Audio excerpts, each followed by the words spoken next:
ہے نور ساحر چہرے سے تیرے اور شب کی رونق زلفوں سے۔ خارجی ہوتا کون ہے؟ خارجی وہ ہوتا ہے جو اپنے علاوہ کسی اور کو مسلمان سمجھتا ہی نہیں، صرف میں مسلمان ہوں اور کوئی مسلمان۔ ہر جمعے 1500-1600 آدمی کو مشرک کرنا ہے، ہر جمعے 15-20 لوگوں کو کفر کا فتویٰ دے کے فارغ، یہ بھی شرک وہ بھی شرک، یہ بھی کفر وہ بھی کفر، فتوے پہ فتویٰ ہر جگہ۔ میرے عزیزو یاد رکھو، میرے رسول کریم جس طرح کافر کو کعبہ کھٹکتا ہے نا، اس طرح گنبد خضرا بھی بڑا کھٹکتا ہے، کافر کی آنکھ میں کھٹکتا ہے۔ ایک دفعہ نہیں، یہ پہلے بھی سازش ہوئی، آج سے 400 سال پہلے سلطان نور الدین کا جب زمانہ تھا، ان کا پائے تخت شام میں تھا، مدینے کے گورنر کوئی اور تھے۔ سلطان نور الدین کہتے ہیں میں ایک دن سویا، کہتے ہیں مجھے خواب میں مدینے کے چاند کی زیارت نصیب ہوئی، حضور میری خواب میں آئے اور مجھے یوں لگا جیسے مجھے کسی نے فرش سے اٹھا کے عرش پہ بٹھا دیا۔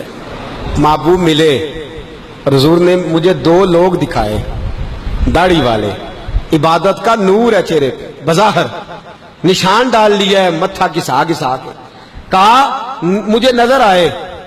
نبی کریم نے فرمایا یہ دونوں شریر مجھے پریشان کر رہے ہیں، مجھے ان سے بچاؤ۔ جو نبی وہاں آ کے اطلاع دے سکتے ہیں وہ اپنا دفاع بھی کر سکتے ہیں، اور اللہ تبارک و تعالیٰ اپنے نبی کی مدد کے لیے فرشتے بھی بھیج دیتا ہے۔ حضور با اختیار ہے، لیکن حضور امت سے کام لینا چاہتے ہیں۔ نبی پاک امت سے، بولے تو صحیح، ہم دینا بھی چاہتے ہیں کہ نہیں؟ حضور امت سے کام، یہ امت کی ڈیوٹی ہے، وہ نکلے حفاظت کرے، ورنہ اللہ تبارک و تعالیٰ نے اپنے نبی کو با اختیار، اللہ تو 5-5 ہزار فرشتے بدر میں نازل کر رہا ہے اپنے نبی کی مدد کے لیے۔ تو اللہ کے حبیب نے فرمایا سلطان خوش ہو گئے، کہتے اٹھا، بڑے تحفے، بڑے تحائف، بڑا کچھ اکٹھا کیا، بڑا لمبا لشکر تیار کیا، 16 دن کا مسلسل سفر کر کے مدینے پہنچا۔ گورنر مدینہ کو کہا کہ سارے مدینے والوں کے لیے میں تحفے لایا ہوں، سب کو بلاؤ۔ یہ توجہ کرنی ہے آپ نے، اس واقعے کے پہلو میں ہر چیز آ جائے گی، ہر چیز۔ بلایا، سارے مدینے کے لوگ آئے تحفے لینے، سب کو تحفے دیے۔ سلطان نے پوچھا کو رہ تو نہیں گیا؟ نے کہا جی 2 حاجی نمازی رہ گئے۔ کون ہے؟ 2 بہت بڑے مجاہد رہ گئے، بہت بڑے مجاہد، جہادی جہاد، بہت بڑے سپہ سالار مجاہد 2 رہ گئے، حاجی نمازی پرہیزگار صوفی رہ گئے 2۔ کون سے؟ انہوں نے کہا کسی اور علاقے سے آئے ہیں، داڑھی بھی زیادہ ہے، سارا دن نماز پڑھتے ہیں، ساری رات جو ہے وہ عبادت میں رہتے ہیں، روزہ رکھتے ہیں، بس زور کے بعد حجرے سے نکلتے ہیں، صرف زور کے بعد، بڑے بھولے بالے، بڑے اللہ والے۔ ریاض آپ کو بس میں نے وہ شعر پڑھنا چھوڑ دیا ہے، میرے ساتھی کہتے ہیں کہ کم پڑھا کریں، کچھ ساتھی کہتے ہیں نہیں اتنا نہیں ہونا چاہیے، لیکن بابا صاحب تو کہہ گئے ہیں نا، ان کو تو نہیں نا کوئی روک سکتا کہ آج بھی کیتی جاندے ہو تے لو بھی پیتی جاندے ہو، ہے نا جی؟ سب سے زیادہ آج بھی وہی کراتے ہیں، ٹریننگیں بھی سب سے زیادہ انہی کے پاس ہیں، لشکر بھی ان کے پاس ہے سب سے زیادہ، لیکن آج بھی کیتی جاندے ہو تے نال لوگ بھی پیتی جاندے ہو تے کھو کے مال یتیماں دا تے بھیج مسیتی جاندے ہو، پھٹ دلاں دے سیندے نہیں ایویں ٹوپیاں سیتی جاندے ہو، نفس تے چھری پھیر دے نہیں تے دمبے کیتی جاندے ہو، فرض پلائی بیٹھے ہو، نفلہ نیتی جاندے ہو، دسو تے سی بلے نوے کی کچھ کیتی جاندے ہو۔ اتنا خطرناک منصوبہ، اتنا خطرناک۔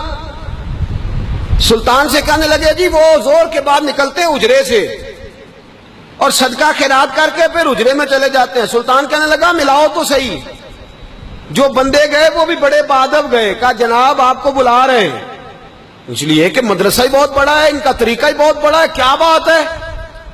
بلا کے لائے۔